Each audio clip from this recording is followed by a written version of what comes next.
आज हम लोग रमन प्रभाव के बारे में पढ़ेंगे। रमन इफेक्ट।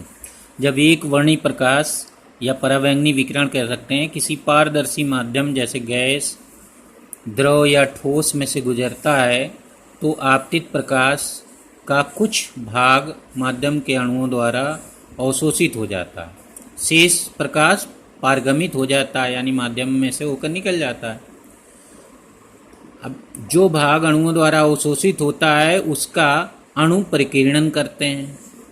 यदि हम परिकीर्णित प्रकाश का स्पेक्ट्रम देखें तो आपतित प्रकाश की आवृत्ति के समान आवृत्ति की स्पेक्ट्रमी रेखा प्राप्त होती है स्पेक्ट्रम में, जिसे रेले रेखा कहा जाता है। इसे वैज्ञानिक लॉर्ड रेले के नाम पर नाम दिया गया। इसके अतिरिक्त कम तीव्रता की भी भिन्न आवृत्ति की और भी स्पेक्ट्रमी रेखाएं स्पेक्ट्रम में प्राप्त होती हैं, उनको रमन रेखाएं कहा जाता है। तो यहाँ पर चित्र में दिखाया गया है, ये रेले रेखा है, आपतित प्रकाश के बराबर आवृत्ति की एक स्पेक्ट्रमी रेखा है जो प्रकीर्णन में प्राप्त हुई है, इसको रेले रेखा कहते हैं। इससे कम डेल्टा न्यू आवृत्ति कम है, ये रेखा प्राप्त हुई है, इसको स्टोक्स रमन रेखा कहते हैं। और डेल्टा न्यू अधिक आवृत्ति की एक रेखा प्राप्त होती है जिसे एंटी स्टोक रेखा कहा जाता है।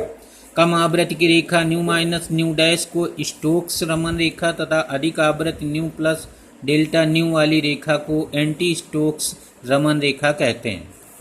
रेले रेखा से समान दूरी पर दोनों पाई जाती हैं। ये दोनों रेखाएं जो है रमन स्टोक्स रमन रेखा और एंटी स्टोक्स रमन रेखा, ये बराबर डिफरेंस पर होती हैं, यानी इसकी आवृत्ति डेल्टा न्यू इस वाले से अधिक होती है और इसकी आवृत्ति डेल्टा न्यू इस वाले से कम होती है, तो ये समान डिफरेंस होता है। इस प्रभाव को रमन प्रभाव कहते हैं। तो ये है रमन प्रभाव। अब इसमें ये देखा गया है कि ये जो एंटी स्टोक्स रेखा की तीव्रता है स्टोक्स रेखा की तीव्रता से कुछ कम होती है, तो एंटी स्टोक्स वाले की कम तीव्रता होती है। व्याख्या, रमन प्रभाव की व्याख्या समझते हैं। रमन प्रभाव की व्याख्या मैक्स प्लैंक के क्वांटम सिद्धांत से की जा सकती है। इस सिद्धांत के अनुसार प्रकाश मीन्स विकिरण का पार्ट है, एक विकिरण में दृश्य अदृश्य दोनों होते हैं। तो प्रकाश ऊर्जा के छोटे छोटे बंडलों के रूप में होता है जिन्हें फोटान कहते हैं। प्रत्येक फोटान की ऊर्जा एच न्यू होती है, जहाँ एच प्लैंक नियतांक है, व न्यू आपतित प्रकाश की या विकिरण की आवृत्ति है। अब यही जब फोटान पारदर्शी माध्यम में किसी अणु से टकराता है गुजरते समय तो तीन संभावनाएं होती हैं। तो पहला पॉइंट समझिए, फोटान बिना ऊर्जा ह्रास के विकृत या विक्षेपित हो जाता है। तो जब बिना ऊर्जा ह्रास के विकृत या विक्षेपित होता है तो इस स्थिति में समान आवृत्ति की स्पेक्ट्रमी रेखा मिलती है जिसे रेले रेखा कहते हैं। तो ये रेले रेखा प्राप्त होने का कारण है। दूसरा, फोटान ऐसे अणु से टकराता है जो मूल अवस्था में होता है तो उससे कुछ ऊर्जा डेल्टा ई दे देता है। तो जो आपतित फोटान है वो एक मूल अवस्था के अणु को ऊर्जा दे देता है, तो मूल अवस्था का अणु उत्तेजित अवस्था में चला जाता है, परंतु फोटान की ऊर्जा कुछ कम हो जाती है। अतः प्रकीर्णित फोटान की ऊर्जा डेल्टा ई कम हो जाती है। इसलिए कम आवृत्ति न्यू माइनस डेल्टा न्यू की स्पेक्ट्रमी रेखा मिलती है जिसे स्टोक्स रमन रेखा कहा जाता है। अब तीसरा पॉइंट, जब फोटान पारदर्शी माध्यम के किसी उत्तेजित अणु से टकराता है जो पहले से उत्तेजित अवस्था में है, उससे टकराता है तो उससे डेल्टा ई ऊर्जा ग्रहण कर लेता है।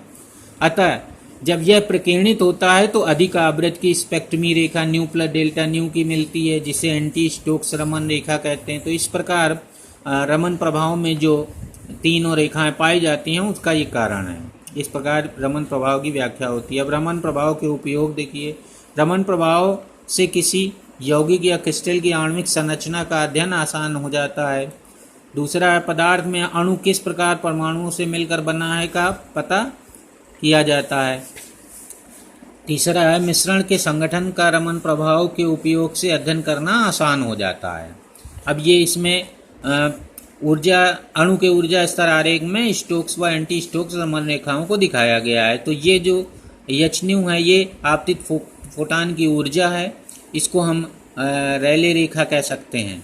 अब ये जब कोई फोटान जब पदार्थ में प्रवेश करता है तो उसके मान लीजिए मूल अवस्था में किसी अणु से टकराता है तो इस अणु को डेल्टा ई ऊर्जा दे देता है। तो यह अणु इस अवस्था से इस उत्तेजित अवस्था में आ जाता है, यानी डेल्टा ई ऊर्जा ग्रहण करके यहाँ आ गया। अब जो फोटान है उसकी ऊर्जा डेल्टा ई कम हो गई तो उसकी ऊर्जा बचती है H new minus delta E, तो ये लाइन प्राप्त होती है, ये कम आवृत्ति की, यहाँ से यहाँ तक ये दिखाई गई है, तो ये कम आवृत्ति की कम ऊर्जा की लाइन दिखाई गई, इसको बोलते हैं स्टोक्स रमन रेखा।